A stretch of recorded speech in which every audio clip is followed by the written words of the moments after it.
Təsəvvür edin ki, yolla gedirsiniz və bir anda bıçaqlandınız. Sizcə, ətrafınızda 100 nəfər olsa sizin sağ qalma ehtimalınız daha çoxdur, yoxsa 2 nəfər olsa? Videonu dayandırıb 5 saniyə bunun haqqında düşünün.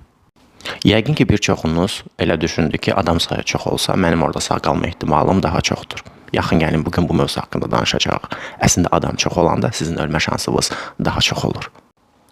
Əsas faktorlardan biri məsuliyyətin dağılması. Əgər bir yerdə 20 şəxs varsa, məsuliyyət 20 şəxsin arasında bölünür və həmin şəxslər məndən daha ağıllı, məndən daha təcrübəli kömək edə biləcək biri var düşüncəsi ilə kömək etməkdən imtina edirlər.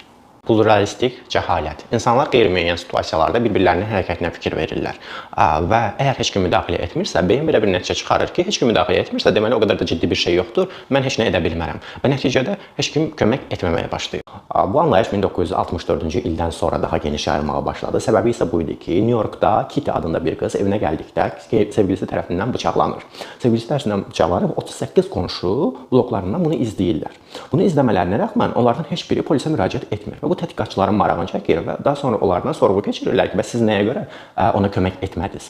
Əksəriyyətindən gələn cavab bu olur ki, biz düşündük ki, yəqin ki, başqası artıq polisi çağırıbdı, ambulansı çağırıbdı və yaxud da kömək üçün gedibdi və s. kimisindən. Və bundan sonra bu anlayış formalaşdı ki, nə qədər çox insan varsa, kömək edən faizi o qədər aşağı düşür. Sonda isə bunu demək istəyirəm ki, əgər sizin başınıza bir hadisə gəlsə, ümumi kömək istəməkdənsə bir nəfəri hədəf alıb ondan kömək etmək lazımdır. Misal üçün, qırmızı köynəkli oğlan mənə kömək et. Bu sizin köməyə çatma faizinizi daha da qaldıracaq. Yox, sizin köməyə deyil də başqasının köməyə ehtiyacı varsa, ilk addımı siz atın. Siz atdığınız anda pluralist cəhalət zənciri qırılacaq. Bəlkə də sizdən daha bacarıqlı biri gəlib problemi yerindəcə həll edəcək, köməkliyi göstərəcək.